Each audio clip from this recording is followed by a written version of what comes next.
ನಮಸ್ಕಾರ. ಎಲ್ಲರೂ ಆರಾಮಲ್ಲ? ಇವತ್ತು ಹಳ್ಳಿ ಸ್ಟೈಲಲ್ಲಿ ಸಿಂಪಲ್ಲಾಗಿ ಬದನೇಕಾಯಿ ಗೊಜ್ಜು ಮಾಡ್ತಾಯಿದ್ದೀವಿ. ಬದನೇಕಾಯಿ ಗೊಜ್ಜು ಮಾಡುವಾಗ ಬದನೇಕಾಯಿನ ನೀಟಾಗಿ ತೊಳ್ಕೊಂಡು ಈ ಥರ ಕಟ್ ಮಾಡಿಕೊಂಡ್ರೆ ಬೇಗ ಬೇಯುತ್ತೆ. ನಾವು ಮೇನ್ಲಿ ಒಲೆಯಲ್ಲಿ ಹಾಕಿ ಮಾಡೋದ್ರಿಂದ ಕೆಂಡದ ಮೇಲೆ ನೀಟಾಗಿ ಬೇಯುತ್ತೆ. ಅದ್ರ ಜೊತೆಗೆ ಒಂದು 2 ಟೊಮೆಟೊ, 2 ಉಳ್ಳಾಗಡ್ಡೆ, ಒಂದು 4 ಹಸಿಮೆಣಸು, 1 ಗಡ್ಡೆ ಬೆಳ್ಳುಳ್ಳಿ ಹಾಕಿ ಇದಷ್ಟನ್ನು ನೀಟಾಗಿ ಈ ಥರ ಒಲೆಯಲ್ಲಿ ಕೆಂಡ ಮಾಡಿಕೊಂಡು ಕೆಂಡದೊಳಗಡೆ ಹಾಕಿದರೆ ಒಂದು ಸ್ವಲ್ಪ ಹೊತ್ತು ಬಿಟ್ಟು ತೆಗೆದ್ರೆ ನೀಟಾಗಿ ಬೆಂದಿರುತ್ತೆ.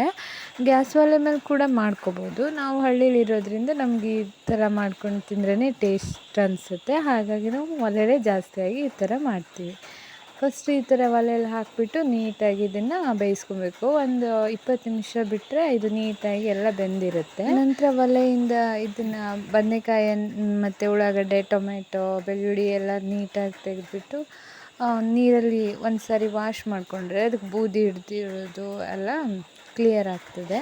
ನೆಕ್ಸ್ಟು ಈಗ ಬೆಂದಿರುತ್ತಲ್ಲ ಬದನೇಕಾಯಿ, ಅದ್ರದ್ದು ಸೈಡು ಸಿಪ್ಪೆ ಇರೋದು ಅದನ್ನು ಕಪ್ಪಾಗಿರೋದೆಲ್ಲ ತೆಗೆದು ಹಾಕಿ ಸ್ವಲ್ಪ ಉಪ್ಪು, ಸ್ವಲ್ಪ ತೆಂಗಿನಕಾಯಿ ತುರಿ ಮತ್ತು ಒಂದು ಸ್ವಲ್ಪ ಜೀರಿಗೆ, ಒಂದು ಚಿಟಿಕೆ ಅರಿಶಿನ ಹಾಕಿಬಿಟ್ಟು ನೀಟಾಗಿ ಮಿಕ್ಸ್ ಮಾಡಿದರೆ ರುಚಿ ರುಚಿಯಾಗಿ ಬದನೇಕಾಯಿ ಗೊಜ್ಜು ಹಳ್ಳಿ ಸ್ಟೈಲಲ್ಲಿ ರೆಡಿ.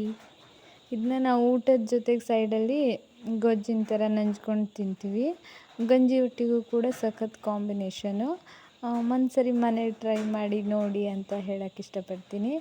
ಹಾಗೆ ಈ ವಿಡಿಯೋ ನಿಮಗೂ ಕೂಡ ಇಷ್ಟ ಆಗಿರುತ್ತೆ ಅಂತ ಅನ್ಕೋತೀನಿ. ವಿಡಿಯೋ ಇಷ್ಟ ಆದರೆ ಲೈಕ್, ಶೇರ್, ಕಮೆಂಟ್ ಮಾಡೋದ್ರ ಜೊತೆಗೆ ಸಬ್ಸ್ಕ್ರೈಬ್ ಮಾಡ್ಕೊಳ್ಳಿ ಚಾನಲ್ನ ಅಂತ ಹೇಳ್ತಾ ಆದಷ್ಟು ಬೇಗ ಇನ್ನೊಂದು ವಿಡಿಯೋ ಜೊತೆ ಮತ್ತೆ ಸಿಗ್ತೀನಿ. ಅಲ್ಲಿವರೆಗೂ ಎಲ್ರಿಗೂ ಒಳ್ಳೆಯದಾಗಲಿ. ನಮಸ್ಕಾರ.